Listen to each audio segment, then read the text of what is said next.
Definitely not the starters. You're on the End of the Bench podcast from 100.7 The Score. I'm Mike Hebert, owner of Cantex Roofing and Construction. Every day is game day, and we'll get it right when it comes to your roofing, construction, windows, and mirrors. Call Cantex Roofing and Construction today. Together, we are one serving you. Welcome in, 100.7 The Score. It's the End of the Bench. I'm Rob Breaux alongside Craig Wells. He's back, baby. Back. Lucas White behind the glass. As always, you can chime in on the Yates Flooring Center chat line. You can also hit us up on the Visual Edge IT hotline, 806-771-0973. That Yates Flooring Center chat line can be found on the website, doubletsportsnetwork.com, and the apps brought to you by Happy State Bank. You can also find us on YouTube, youtube.com/doubletsportsnetwork. And we're streaming live on Fox 34 News Now. You can also find us on Facebook, Instagram, TikTok. The TikTok and Instagram reel I put out yesterday, I don't know if anybody will think it's funny. but you did. I was cracking up making it. So if you want to go watch that, you can on TikTok and Instagram. Craig, how you doing? Great. Yeah? Great. Missed being here. When you sit down to the minors, though, you got to, pay your dues and get your way back up. All the World Cup action and College World Series action. Afternoon baseball. Rangers, Astros. We'll do it again tomorrow with the Rangers with an 11 o'clock game against the Marlins. It'll be Choice and I for an hour and a half from 9 to 10:30.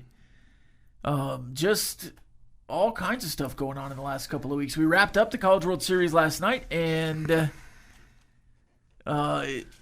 it kind of ended with the bang for one team. Yeah. And the team that was pitching really well and not walking guys just forgot how to pitch for a couple of innings. Yep. And Oklahoma took advantage. Yep. And it's funny you should speak about what I missed. Oh, use your notes on everything you want to catch up on? It's unbelievable what happened in the period of time that I was gone. All right, let's do it. This is everything Craig missed while he was out. First of all, we got all the Sorsby stuff because I left the day after. My last day was the day after he was found eligible. Yeah. So you from missed there, all the discourse. From there to all the, rigmarole about whether he's going to play or not, and then he decides to go to the pros. And you missed Ken Paxton. You missed the Big 12 lawsuit. Yeah. Okay, yeah, that was all fun. Mr. Yormark saying that, hey, you guys, there's 15 teams that care about the integrity of the game and one that doesn't. Oh, wait, but no, we're 16 strong, but we're still suing you. Right. Yeah, that's all still going on. I do have an opinion on Mr. Yormark's leadership during that. Rusnick, first team, all freshman, All-American. Big 12 women's and men's basketball schedules were released. Yeah. Volleyball schedule was released. 3 women's golf make All-American, All-Academic. 2 men's golf make All-American, Academic. Logan Hughes was an All-American. We sell out the Sam Houston game. 26 football game themes were released. The World Cup, the U.S. Open, the NBA Finals, which were not very good, but, they happened. Why does Wembanyama ever leave the paint? Goodness gracious. The guy's 7'4" and guy's a 9-foot wingspan. Give him the ball right by the basket. You can make him from 40, though. It doesn't make any difference. He shoots it. Never mind. MMA at the White House. That did happen. I don't think we discussed that one, so you didn't miss it.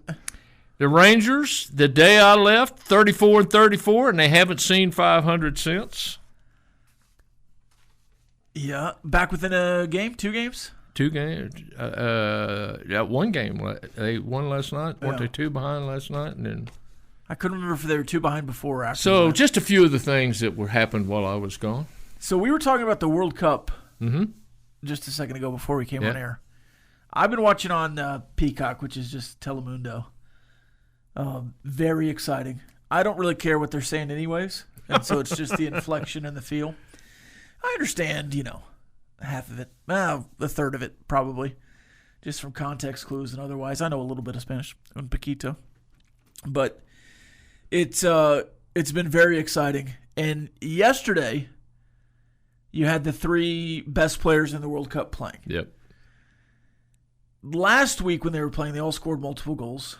And a guy bet like $100 and won like $13,000 for them all to score multiple goals. Yeah. He did it again yesterday, but bet double. And they did it again. And he won $25,000 yesterday. Betting on Messi, Haaland, and Mbappe to score multiple goals. That's a fix. I knew it was. I knew it was. Well, Messi NBA's a fix, and now World Cup's a fix. Messi was trying to break the record. Missed a penalty kick. Missed 2 or 3 other kicks at the shots on goal. Finally makes one. And then in the 5th minute of the 5th plus time, after the 90, just... That's the one he rebounded his own shot? Yes, like 4 times. No, he rebounds the other guy's shot. Yeah. And then his own shot. Yeah. And then the goalie's out of the box somehow, and he just kicks it through 3 defenders. And you know what was really, and I saw the highlights. I admit I did not see the game. But what really stunned me is when he finally made the goal, it was not a blazing, he just kind of went, and Messi is the greatest goal scorer in World Cup history now. He's scored the most. That guy just looks like he walks everywhere. I know and he just is better than you. It's unbelievable how nonchalant he is. I mean, it's like a little wedge shot, something, okay.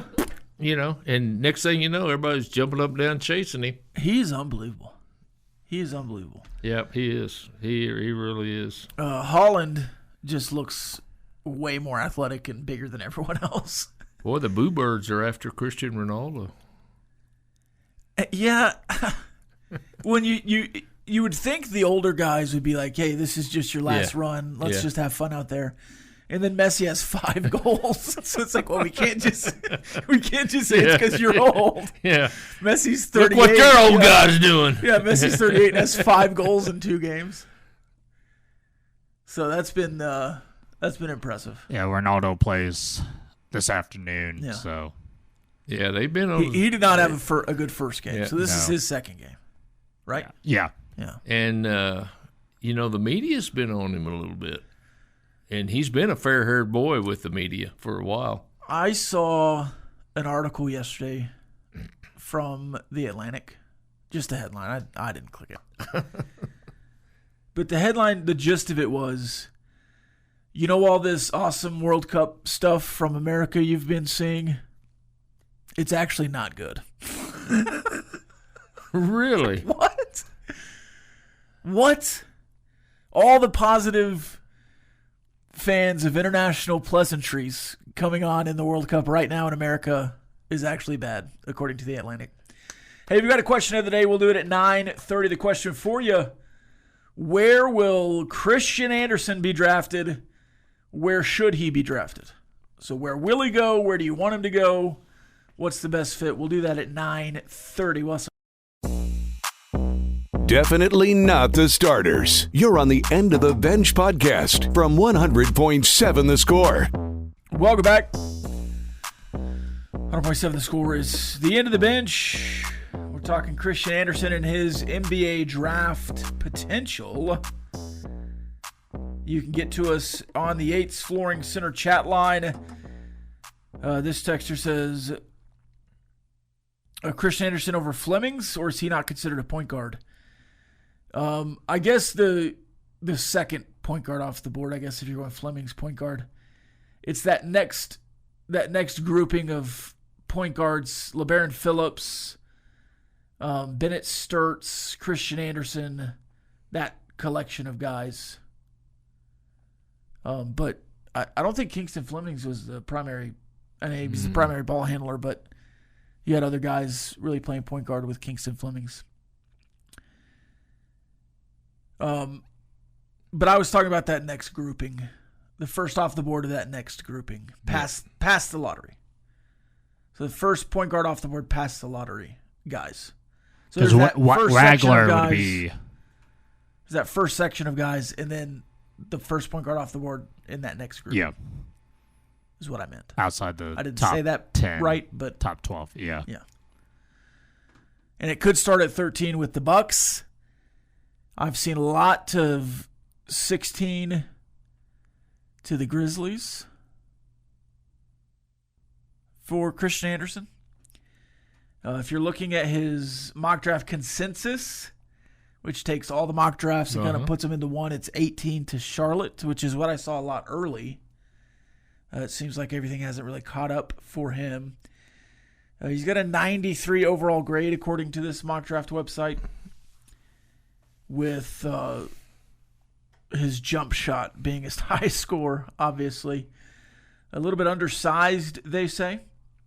But ball handling, NBA ready, passing, intangibles, all high scores, along with leadership and quickness. The jump shot about as high as it can be. So I think what you're going to run into with Christian Anderson, that's a positive, by the way. I think somebody's going to take need and not best player available. Somebody like the Atlanta Hawks, who has lost Trae Young, needs a point guard, needs a shooting guard, needs point production. I think Christian could jump up into the 5 or 6 spot, 8 spot. The Hawks, I think, have 8. Is that right? And I just think Christian Anderson is the type of player that if you're in need of a point guard, shooting guard, either one or a combo, I think Christian Anderson leads the pack in that area. Now, if you want just a point guard or just a shooting guard, maybe. But like Kingston Flemings, I don't think he's near the shooter that Christian is.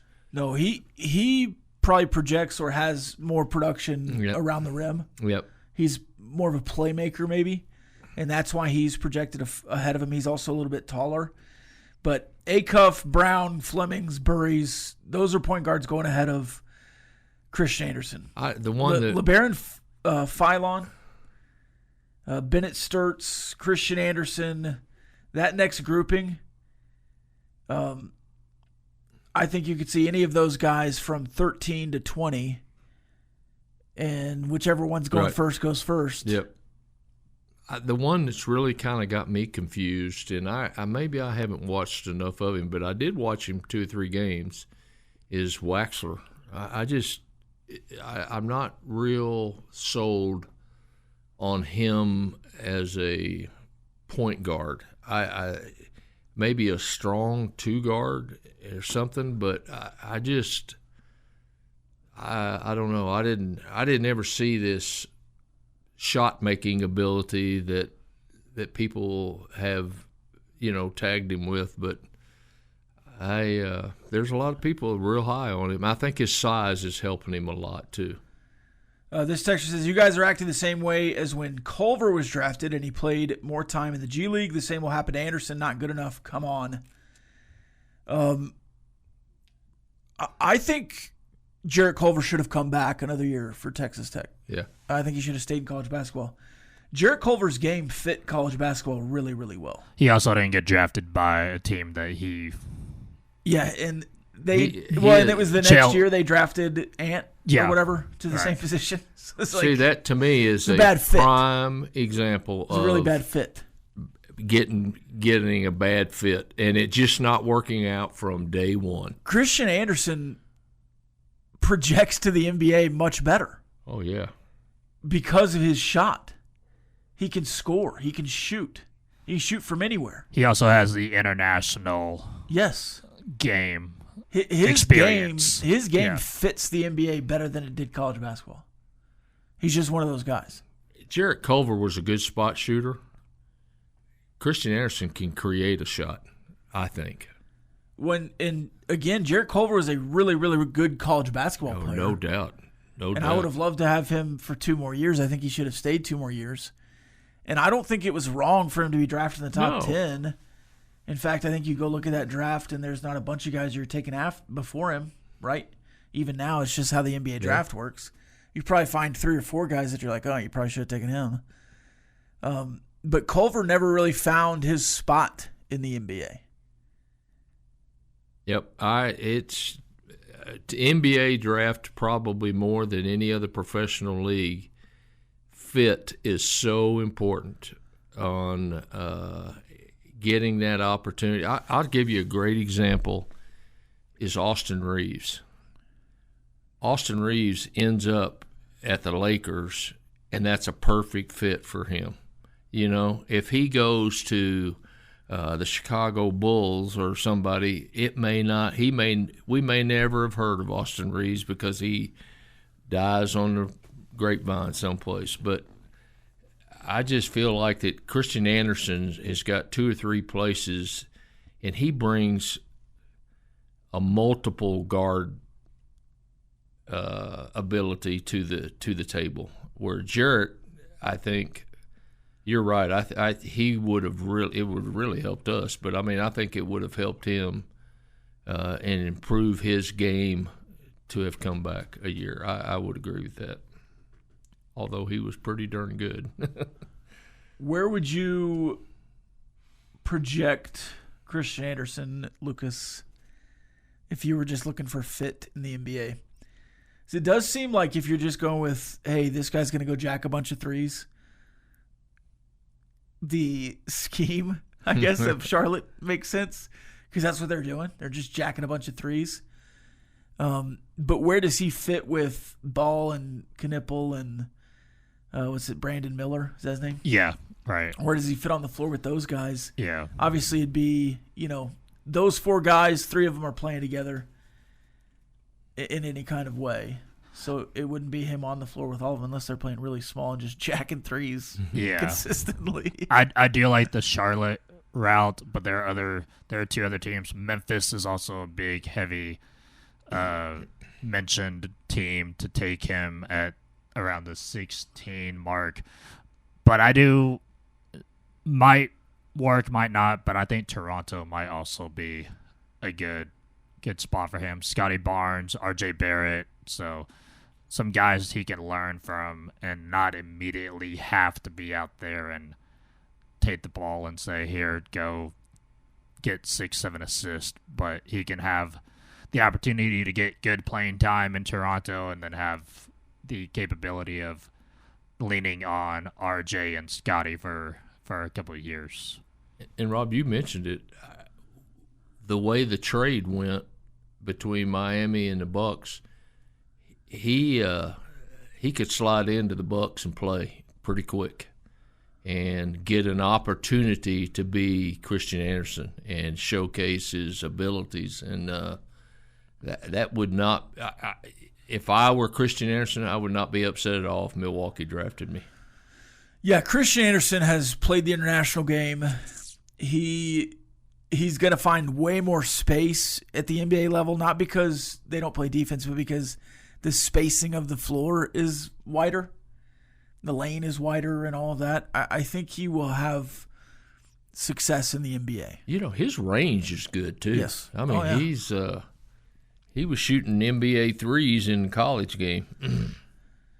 All right, we'll continue on after this. We'll check the calendar next. Playing time is not required. This is the End of the Bench podcast from 100.7 The Score. Welcome back. 100.7 The Score. It's the End of the Bench. June 23rd. Of course, we have the World Cup going on. We've got the NBA draft tonight. We'll go through the first 5 or 6 picks, too. We'll also think of what Dusty May might take with the Mavs now that he's the head coach. Some breaking news from yesterday. Surprise you? Yeah, I had no idea that was on the radar. Of course, I wasn't really in tune with the Mavs head coaching job.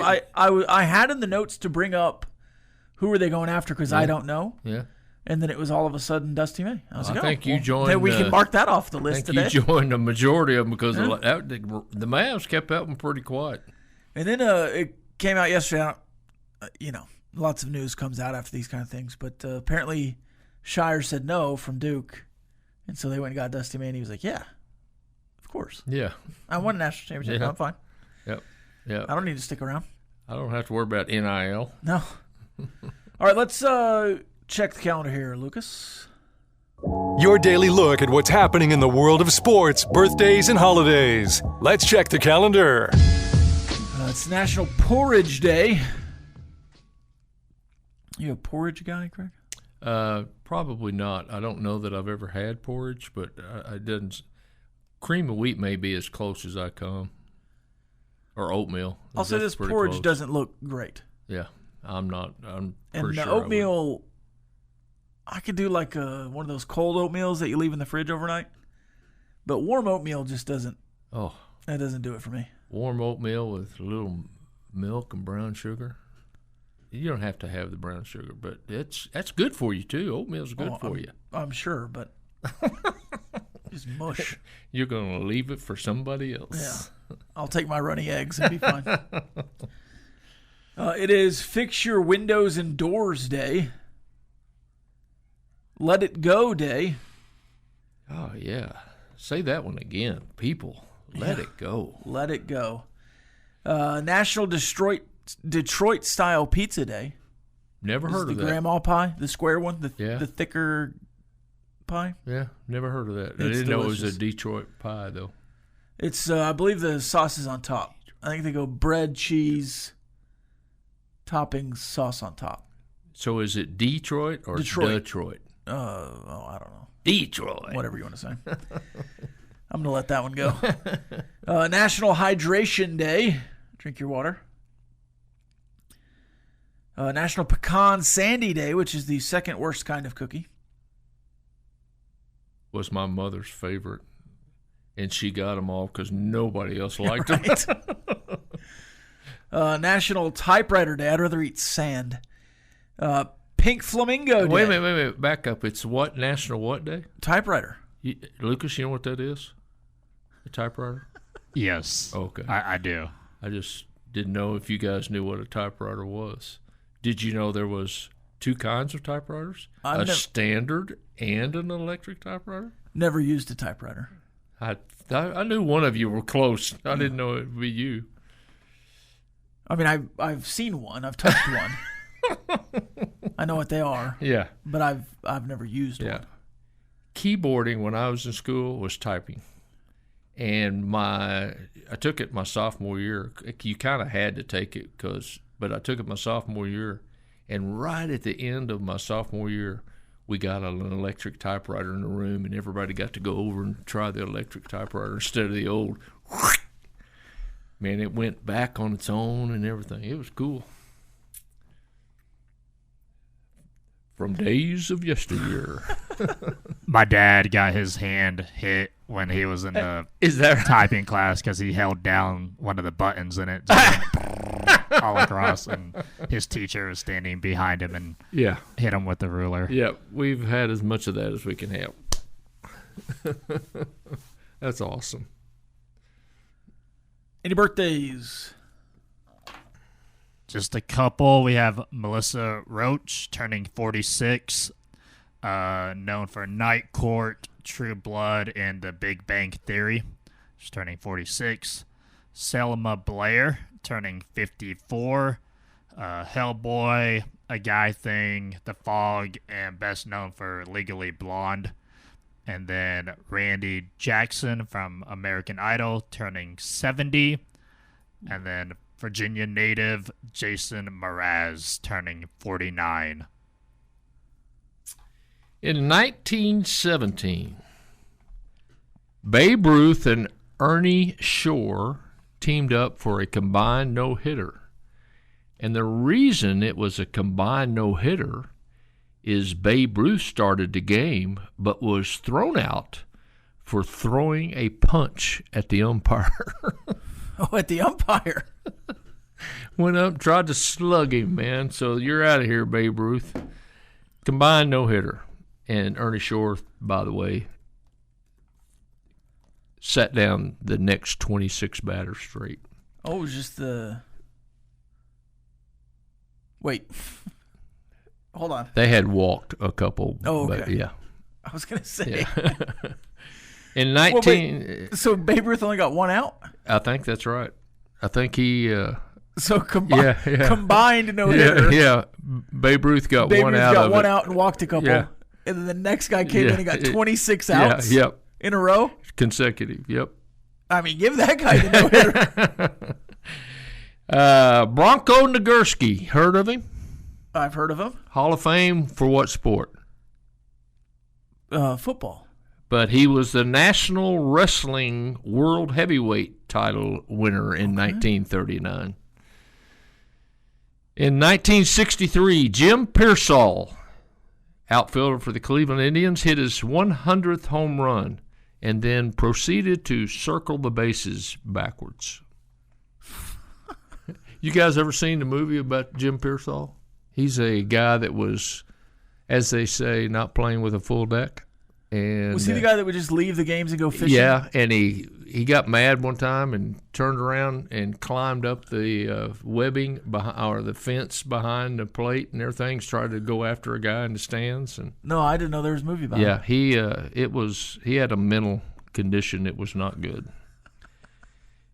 In 1972, the Title IX Act barring sex discrimination was put into play by one Richard Nixon. In 1988, Charlotte and Miami, speaking of NBA teams, were put on the list as official NBA expansion teams. In 1994, Bobby Witt beat Greg Gagne to first base. And why is that important? Because the umpire called him safe. Later was shown he was out, and it ruined the perfect game for Bobby Witt in 1994. Shades of Galarraga. 2005 NBA Championship, Game 7, Spurs beat. In what year? 2005. The Spurs beat the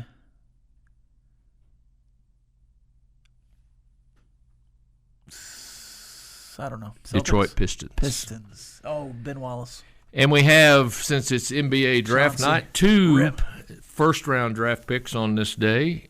Kawhi Leonard, drafted by the Spurs. The Pacers. Oh. And traded to the Spurs that night. Did not know that. And 2011, Kyrie Irving was the first person to go in the NBA draft to Cleveland. The Cavs is correct. I thought you were getting me again. Ding, ding, ding, ding, ding, ding, ding, ding, ding, ding, ding. You get it right. And that is this day in sports history. All right, we've got some movies released on this day. You want them? Uh-huh. All right, tell me which ones of these you've seen. In 2004, White Chicks. Haven't seen that one. 2006, Click with Adam Sandler. Oh, yeah, I saw that one. It's a good movie. In 1989, both Honey, I Shrunk the Kids and Batman. Saw Batman, didn't see. Michael Keaton. Honey, I Shrunk the Kids. That's a good one. That's Rick Moranis. Yeah. I think that's a Disney movie. In 2000, Chicken Run. Which is basically The Great Escape, but with chickens. I didn't see that one. You need to see that one, Greg. I did see The Great Escape, but I didn't see it. Well, if you like that one, you'll love Chicken Run. And then No Hard Feelings in 2023 with Jennifer Lawrence. Didn't see that one. I'm not going to recommend that one to you, Craig, but I liked it. Playing time is not required. This is the End of the Bench podcast from 100.7 The Score. 100.7 The Score. Yeah, there's been a Beaver gas station in Amarillo for a couple years. Oh, yeah. I thought it was just opening. No. Is there? Oh, there might be a second one. The one in Arizona just opened. Oh, okay. Good year. Have you never been to a Beaver? I have not. Gas station? I drove right by it, and I couldn't. I was on I-35 in Denton. I couldn't get over fast enough to get the exit. So it's one of those places where it's not overhyped. It's good. You can get gas there. If you're having to stop and it's on your way, I'm not going out of my way on a road trip to stop at Buc-ee's. But if it's the option that's closest, I'm 100% fine going to a Buc-ee's. The people that will go to Amarillo just to go to Buc-ee's are a little bit crazy to me. Yeah, I want to go in one to say that I've been in one. I want to see it, but it's going to have to be convenient. Yeah, it's on my way to something and lunch there is fine. It's good if you're stopping there for lunch, or breakfast is really good. It can't be better than a burrito from Allsup's, though. Pretty close. You can get some hot candied nuts there, which I'm a fan of. Have an entire wall of beef jerky flavors. Well, they talk about it being so expansive and so big and everything. Yeah. What's in there that makes it so big? Well, again, there's a whole wall of beef jerky. Is it grocery items mainly? Grocery, like food. Yeah. Yeah, it's their own kind of food brands and the regular brands. But there's also merch. Okay. Half of it is Buc-ee's merch. Okay. So you can get a Buc-ee's onesie. Gotcha. Can we put that on your tiny wheel, Craig? A Buc-ee's onesie? Get you in probably a beaver not. onesie? Probably not. Well, we probably should, because the probability of finding one that I could put on would probably be about got a beaver tail and everything. 10 million to 1. Resident Aggie says, Craig, they give billboards starting around 150 miles out. How could you get over? Well, I knew it was there. I just forgot, and I thought, well, let's try it. So I started to get over it, and I couldn't get over there. If there's an Allsup's and a Buc-ee's on the map, and I'm driving, I'll stop at the Allsup's. Yeah. When they put a Buc-ee's in Seymour, I'll probably drive. There you stop. Go. There you go. Really, I'm just stopping at the Ranch Line in Benjamin anyways. That's exactly right. Give me some jalapeno sourdough. Somebody knew what they were doing when they upgraded to That's what I'm doing. At Benjamin. Yeah. Lucas, do you have some burning questions for us? 2 minutes of non-stop in-your-face inquiries with no end in sight. It's time for Burning Questions. Give me one thing you would do to improve the World Cup here in the U.S. It could be change the cities, change venues, whatever you want to do. Doesn't matter. It's totally up to you. Give me one thing you would do to try to improve the World Cup here in the U.S. In the U.S., mine would be simple. I would do something, and I don't know how. I could think of ways, but then I'd have to shoot holes in it, make sure it worked. But they need to explain the rules of soccer to the average fan, or the fan that's trying to get into watching World Cup or something. Can we get the Nickelodeon broadcast? Yeah. Is that what we can slime them? Yeah. We'll have an alt cast with people explains the rules. You know, the extra time at end, people don't understand. The substitution, people don't understand. When you're saying people. Yes. I'm talking about the general public that is not soccer fans. And I think there's a lot more that aren't soccer fans that I think they could get some. I would actually watch an alt cast that's just explaining everything. Yeah, I would too. I would. They need to they need to have a guy that has no idea what's going on and a guy that knows what's going on, and he's just asking questions about the game. Now, why was that offside? Yeah. And offsides, come on. Yeah. And we can get SpongeBob coming up every once in a while doing his thing. But I think that would improve to the average. In the U.S., I think that would kind of grow your fan base. I think it's amazing that we're in all these big cities. I would like a college towns World Cup. Yeah. College stadiums. Yeah. I mean, we saw it in the practice rounds where they're at Kyle Field and Neyland and Auburn. All these places, Auburn. Yeah. The SEC, Big Ten. There's probably a couple of. I think there's a certain amount of seats you have to qualify to host a World Cup.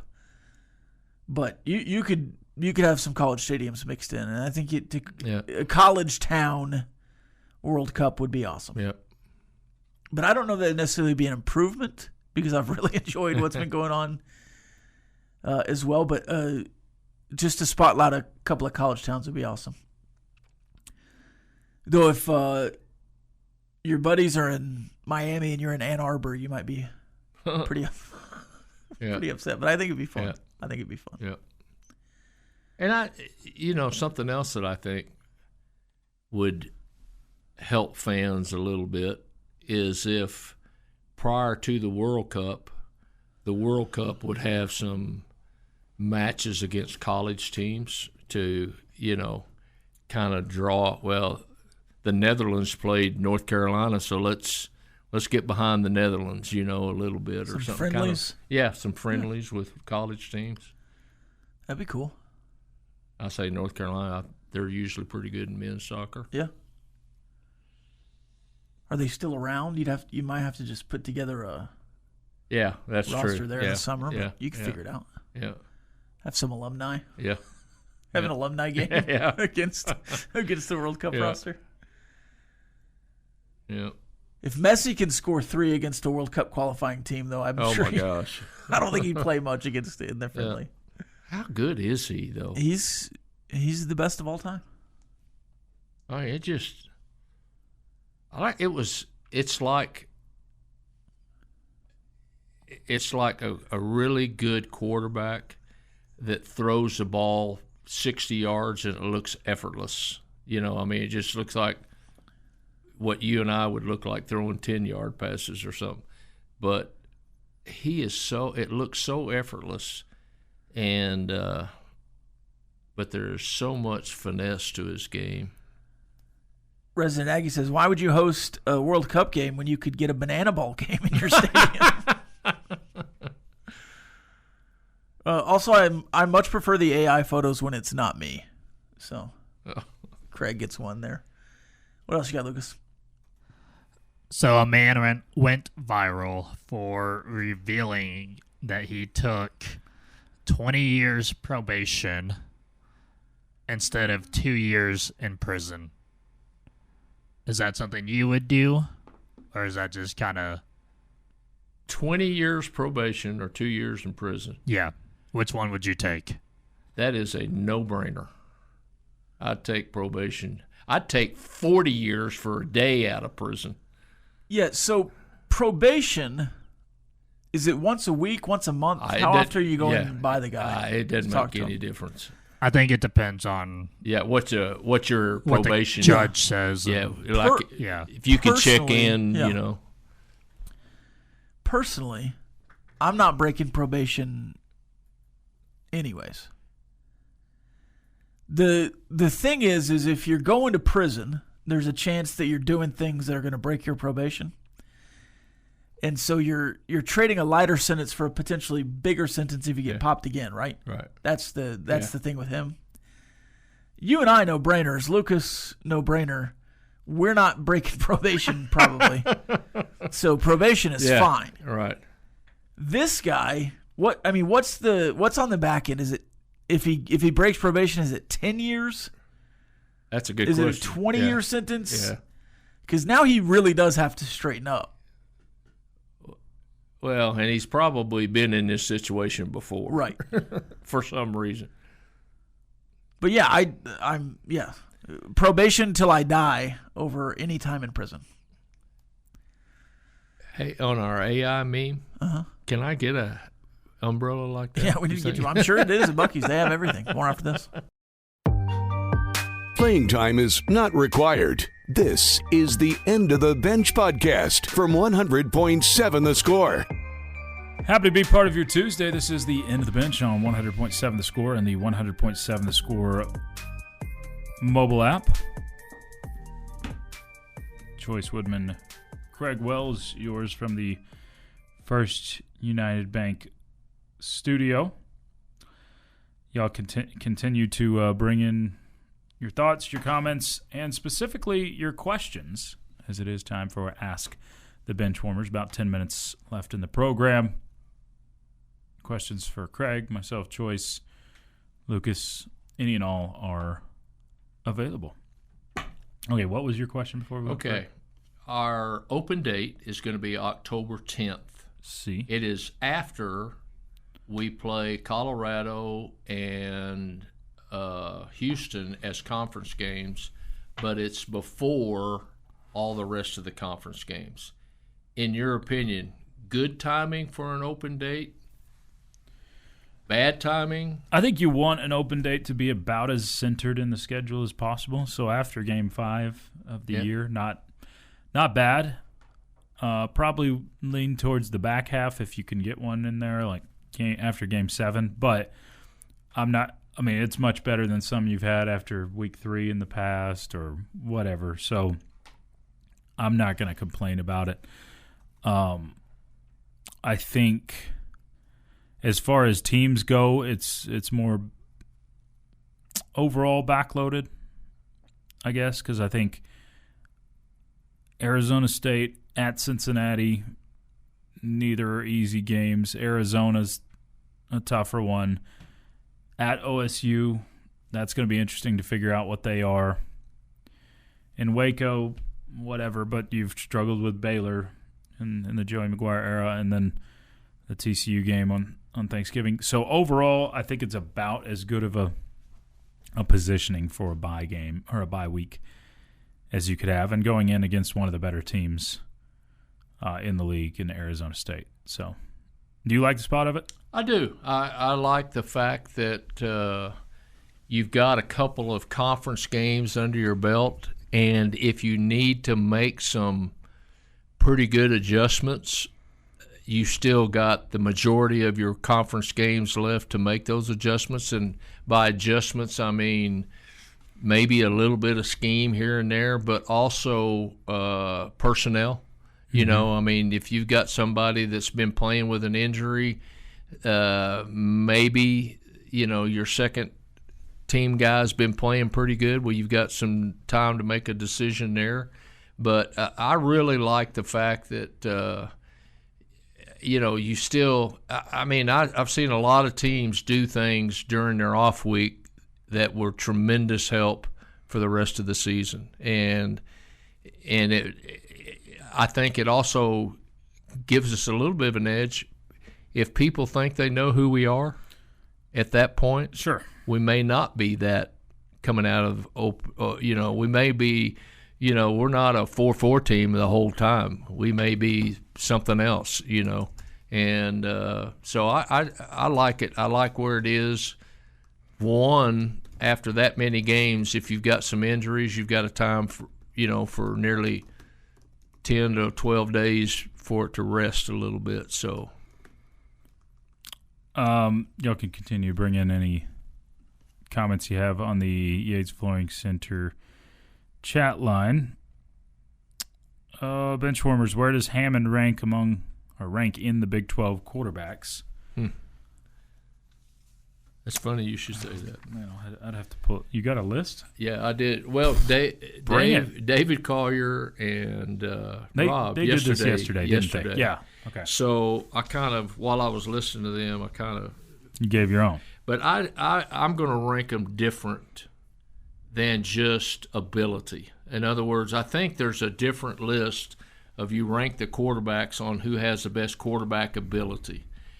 I'm going to rank them on who I think is going to make the biggest influence on their team to finish as high as they can. In other words, I think the two best quarterbacks that are going to make the biggest influence are Will Hammond and Brockmeyer. I think I think they both are going to be the difference between being 12-0 and 10-2. Okay. And I don't think either one of them are the best quarterback. My third one is Fafita out of Arizona, and I think he may be the best skilled quarterback. Yeah, I may put him at number one on my list. Yeah, I think he may be the best skilled quarterback. Number 4 would be Wegman out of Houston. Okay. 5 would be Mastermaker out of OSU. 6 would be Dampier out of Utah. 7, Lagway out of Baylor. And then, in my opinion, 8 through 16, you could just throw a blanket over them. But like Craig from TCU, he's coming from Harvard. I mean, I don't know. I bet he's smart. But how do you play against Harvard opponents and then come play? I mean, it's football, but still. It's been done, but it doesn't. There's no guarantee. Yeah, I mean, those defensive ends crashing in the Big 12 are a little bit different than Harvard. But the devil's advocate would be Chambliss at Ole Miss. Yep. I mean, he was a D2 guy and has really succeeded, but it's probably gone the other way more often than not. And the one that I'm not sold on, I haven't been – after he left here, the game he played here, I thought this guy he's going to make them contenders every year, and that's Avery Johnson. I just I think Colin Klein is going to make him a better quarterback, and I think his offense is going to be better for him. And but I think he's got a lot to prove for me. And then the rest of them, Boley or Colton from Arizona State and Rayner from Iowa State and French from Cincinnati. Yeah, the bottom ones, I still couldn't even tell you their names. Yeah, Scotty Fox, the one that played a little bit for West Virginia. It's a toss-up to me. But those first 9, I think, I just think that Will Hammond and Brockmeyer and Fafita are difference makers for their team. Arizona is going to be really good if he has a really good season. I think defensively they're good enough to have a good season, but I don't know if they're good enough for a championship season. But I think Hammond and Brockmeyer, the keys to their 12-0 or 10-2 are those two quarterbacks. Okay. I don't know if I'm putting Hammond that high coming off of injury. I probably put him somewhere in the 5 to 7 range with plenty of room to move up. But, I mean, this isn't just a stacked quarterback class in the Big 12. My deal about Hammond, we're better. We're championship better with him in the game. Okay. Well, Craig, have a good rest of your day. Absolutely. You got another couple of hours? Yeah, I'll hang out for a little while longer. So hang around. Y'all can hang around. We'll have the bottom line coming up next. This has been the End of the Bench for Craig Wells, Rob Breaux, Lucas White, intern Evelina. I'm Chois Woodman, right here on 100.7 The Score. This has been the End of the Bench podcast from 100.7 The Score. Go to 107thescore.com for more from the Double T Sports Network.